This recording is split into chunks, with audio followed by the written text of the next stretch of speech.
What is the most bizarre and terrifying crime case you have ever heard of? If this is really a crime case, but the Dyatlov Pass incident is one of my faves. Basically, a group of 9 hikers went to camp in some snowy mountains and later were found to have ran from their tent, cutting it open from desperation, I think, for seemingly no reason, and their bodies found far off with some of their tongues and eyes gone. Yeah, the Dyatlov Pass incident is pretty wild. A group of hikers just disappearing like that raises so many questions. The way they cut their tent open and fled into the cold adds to the mystery. It's strange how some of the bodies had odd injuries. It leaves you wondering what really happened out there in the mountains. Just a chilling story that sticks with you. Not so much bizarre, but stuck with me because of how close it was. I worked for a sign company that dealt with all the vehicle dealerships in town, and a lot kid from one of them was found to have murdered 4 women. It was over a couple years, and he was only 19 to 21, I think. I spoke with him several times a week and was alone with him in vehicles quite often. Seemed very nice and pretty soft-spoken. Gives me the creeps just thinking about it. It's interesting how the people we interact with can have hidden sides. I mean, being around someone who later turned out to do something so terrible is unsettling. You think you know someone, but there can be a lot beneath the surface. It makes you reconsider those seemingly normal conversations and moments you share. Just goes to show that appearances can be deceiving. One of the strangest and creepiest cases I've heard of is the Smile Dog urban legend. It involves an email with an attachment of a photo of a creepy smiling dog, and anyone who opens the image is supposedly cursed to have nightmares and spread the email to others. The whole idea of it blending technology and horror is just spine-chilling. I remember when a friend told me about this legend. He said he got a random email with that picture. He was freaked out but couldn't help but show it to me. We laughed about it at first, but then he started having weird dreams. It was strange how something so simple could mess with our heads. We ended up forwarding it around, just to see if anyone else would react the same way. The perps were only given like 10 to 15 years in prison because they're Yakuza members. Plenty of murderers in Japan were given the death sentence, but not these guys because they had Yakuza connections. They are all free now, but one of them died in an accident in 2022. The other 3 are still working for the Yakuza. That's a wild situation. It's interesting how connections can change the outcome of justice.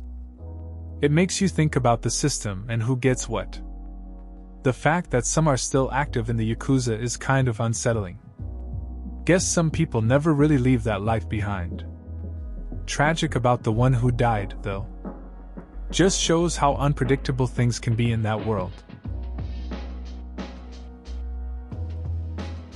There's a really great and harrowing poetry collection based on this, Adam by Boyega Ajabanjo. It's particularly poignant because Ajabanjo himself was found dead from drowning before the collection was published. Regarding the Adam case itself, I seem to recall that there's a woman who claims to know his identity, but there are concerns about her mental health and reliability. That's a really tragic story. It's a shame that Ajabanjo didn't get to see his work published. The mix of poetry and real-life tragedy can hit hard. It's interesting how often personal struggles can influence creativity. The situation with the woman claiming to know Adam's identity adds another layer of complexity. Mental health is such an important issue, and it makes you think about how we approach these narratives.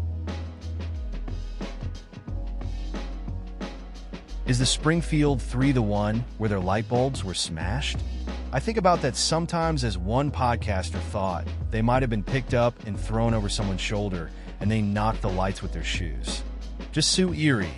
I feel terrible for them. It must have been so scary whatever happened. Yeah, that case is pretty unsettling. It does make you think about what might have happened. The randomness of it all really gets to you. I can't imagine what the families went through. Sometimes the unknown is scarier than knowing the truth. It's just a tough situation all around, and those kinds of stories stick with you. You hope for answers but often don't get them. It's really crazy how some trails can be perfectly safe during good weather, but as soon as it gets a little misty, things turn bad fast. I wonder how many of them have simply slipped off the trail? Or, like Geraldine, how many wandered off to take a pee and just got lost? I actually witnessed a disappearance once. I was camping at a popular spot, and a small group walked by and said hi. 3 of them. 5 minutes later, 2 returned and asked me if I've seen their friend. Not at all. We looked everywhere, even scaled the cliffs down to the river and checked the riverbed between the mainland and the island because it's a good spot to slip and get wedged under a log. Nothing. We looked for hours and the dude was just gone. This isn't a place where people can get hurt, and if you're going to disappear, it would have been down that embankment. As far as I know, they never found the guy. I was there for another 2 days, and he never turned up.